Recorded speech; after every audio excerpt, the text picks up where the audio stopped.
as per international rules. We have a 4-on-3 situation here, aside from the goaltenders. Open ice, you have to look at speed players. Canada goes with one forward, Messier, along with two defensemen to kill a penalty. The Americans, Ronak on the ice. Watch the speed here. It's even more meaningful when they play 4-on-3 in this situation on those larger European rinks. Oh boy, yeah. You're absolutely right. Messier, Ronak, battling for the faceoff in the USA zone. 5-1 Canada, 8:43 to play.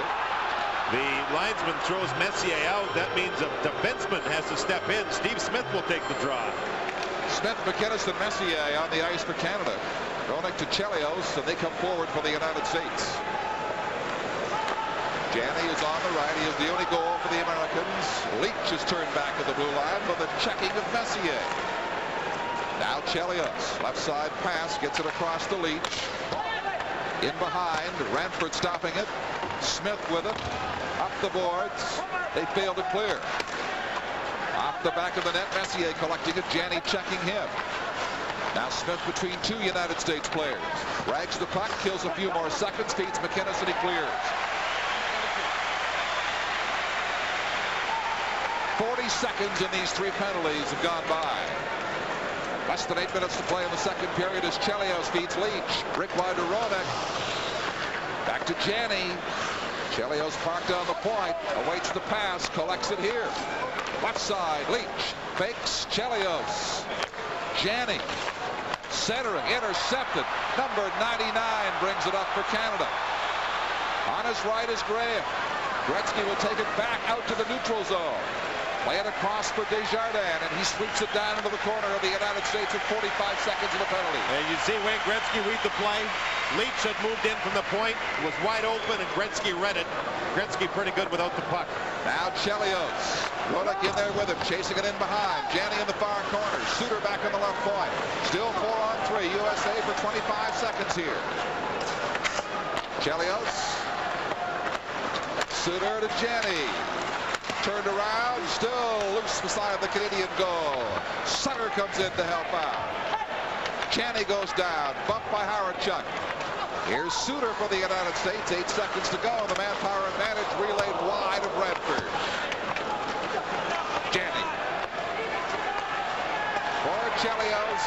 Left side Suter. All the players come back on the ice. They're at full strength. And it's whistled down to the side of the goal. Only one shot in all that on the part of the United States. And Otto and Lindros bumping again. This is the Labatt Canada Cup from Hamilton on CTV. Gaydon's team, specialty teams, especially in this game, have really gotten the job done. Let's take a look here at the Canadians spread out as they're killing off a penalty.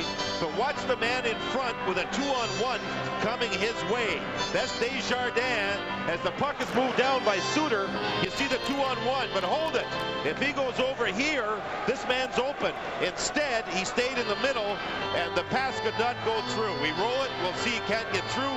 A good drop down by all three, killing the penalty.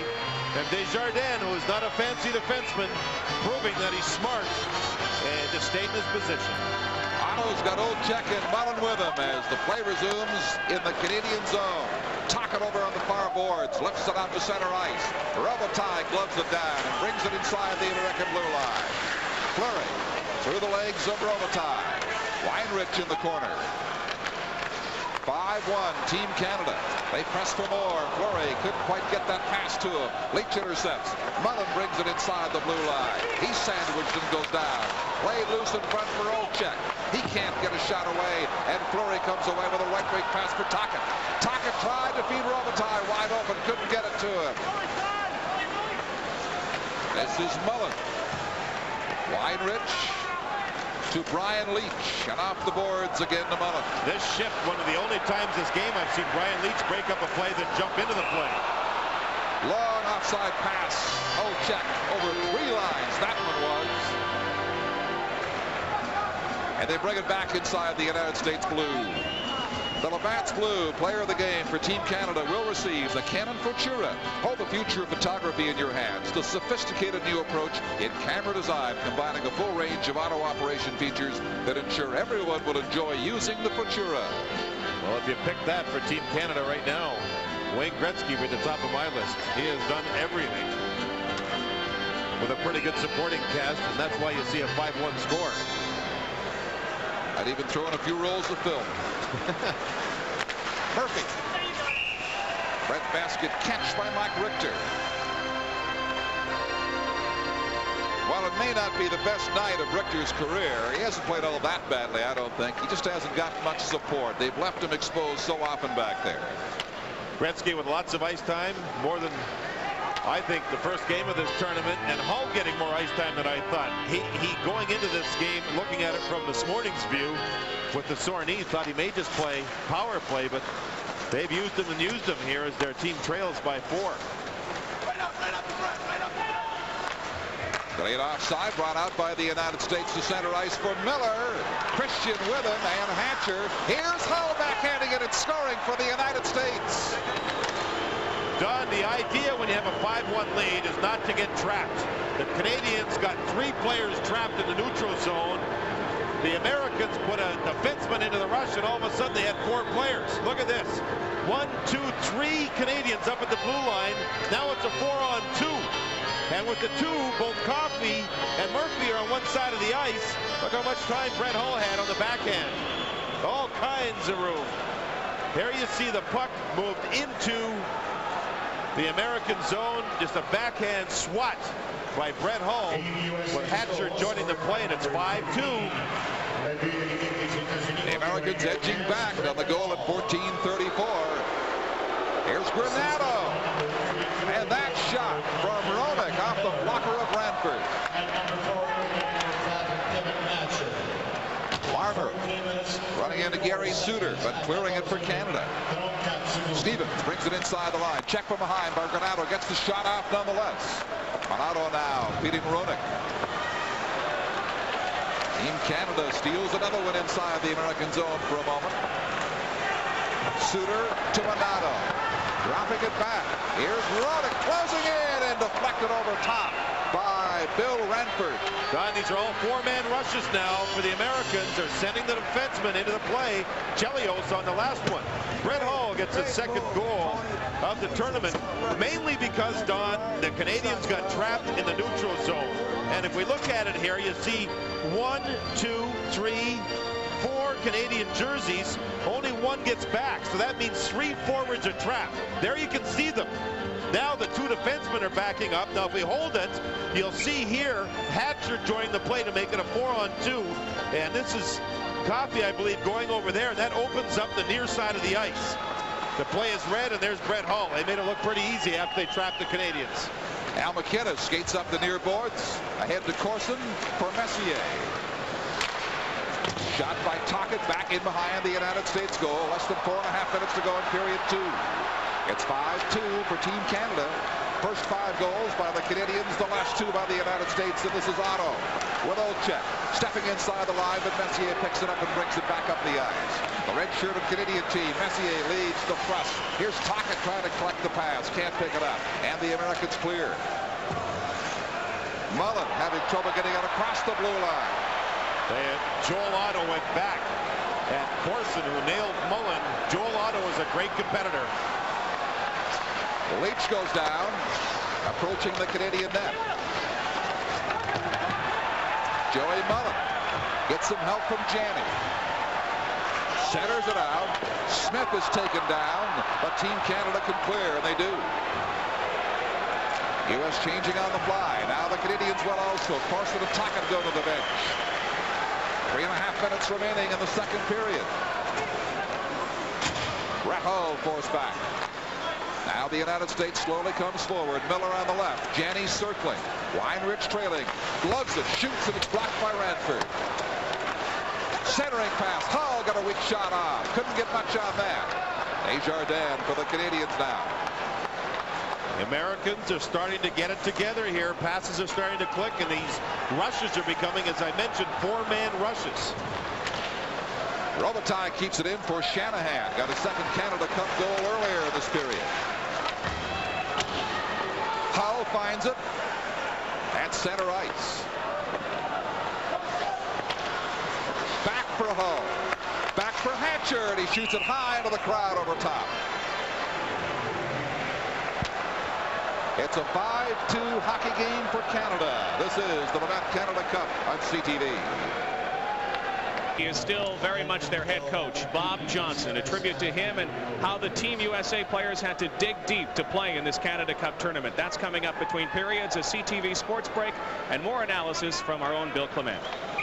And I talked to Craig Patrick, the GM of the Penguins, before the game. He said Bob Johnson is not able to watch the games live because the hospital isn't equipped to carry the channel that carries them, but he'll be getting the tape first thing tomorrow. Well, he said something interesting. He said Bob's starting to communicate a little bit by using his voice, and that's certainly something that everybody is happy to hear. The improvement is there, not just gradually, but quite a bit day by day, and that's certainly great news. That's wonderful. Modano bats it along the backboards. The Americans given new life here by a couple of quick goals. They're still 3 down, but they are starting to climb that mountain. Modano's taken down, no penalty call. About 2 minutes to go in the second period. Roenick loses the race to Graham.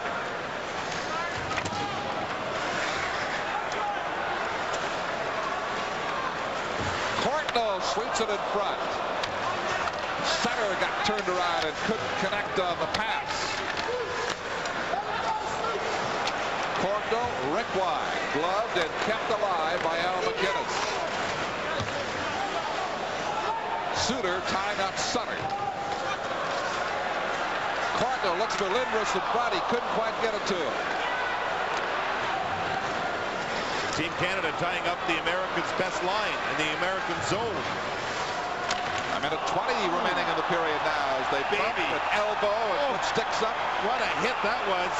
Lindros on Modano that started all this. Oh, man, you can call this one a helmet popper. It looked like a shoulder into the chest of Modano or up high, perhaps to the face. Man, he has hit a lot more in this game than what he did against the Finns. Talking about Lindros. He's finding and testing his wings in professional company. I think he's enjoying the test. He is a player. He comes along the near glass here. Watch him move into number 9, Modano. Is it a shoulder? No, it's an elbow. Oh, baby. That was one mean, tough hit. And the American team reacted to it. But an 18-year-old, 6'2", 225, skates toward you. With that kind of force and speed, you feel it all right. And when he arrives in ill humor, it kind of multiplies the situation. Modano's got his head down here. Lindros comes in his right elbow or forearm, and forearm smash. Looks like maybe Lawrence Taylor moving in on a quarterback or something. Oh, man. So Chelios is going to get 2 minor penalties out of this, so the United States will. The other one's going to go to Gary Suter. The reaction by 2 defensemen after the hit by Lindros. And the Canadian team with 1:18 left here in the second period, through the protest of Tony Granato, will have a power play. So Suter and Chelios, the 2 defensemen that were on the ice, both sit in the penalty box. The penalties. The Team USA, number 26, Chris Chelios. Number 20, Gary Suter. 2 minutes each for roughing. The Team Canada, number 88, Eric Lindros. 2 minutes for roughing. That's 18 minutes. The United States gets the worst of that exchange. It was Lindros who got the best shot in, and I guess the last lap. You can see tournament progresses, Don. Coaches have to tell their players to act, not so much react. Lindros acted, was going to, I think, get a penalty, but the Americans overreacted. We saw it earlier when Fleury hit Hatcher in the first period. Hatcher reacted with the stick. Those types of penalties in a tournament where it's not a long season, it's a tournament and a short one. Those penalties tend to to hurt your hockey club. Now we have another of those 4-on-3 situations. This time it favors Team Canada. Well, and Gretzky, when he has more ice time to maneuver, he can be very tricky. Tocchet's with him, McInnes and Smith. Gretzky waits for it along the boards. Fires it across. McInnes has to give chase. Keeps it in at the blue line. For Gretzky. Waits to make his move. A minute to play in period 2. McInnes across the ice for Smith. They circle, they wait, they set it up as perfectly as they can. While the United States in a 3-man box waits. Here's the shot. That's blocked in front. Tocchet was right there trying to tap it in. Ranford beating it ahead to Gretzky. Drops it off to Tocchet on the left wing inside the blue line. But a stick check by the Americans. Modano clears it. That is Hatcher getting it out. Nice job by Weinrich. Hatcher, along with Joel Otto, to stop the Canadians from getting one shot. 20 seconds of the period, a little over a minute to go, and the advantage for Team Canada in manpower. And they got to regroup outside the blue line. Gretzky will shoot it to Smith. Relay it on into the far corner. Shanahan overskates it as Canada makes a change. Gretzky still on the ice, but the Americans clear it.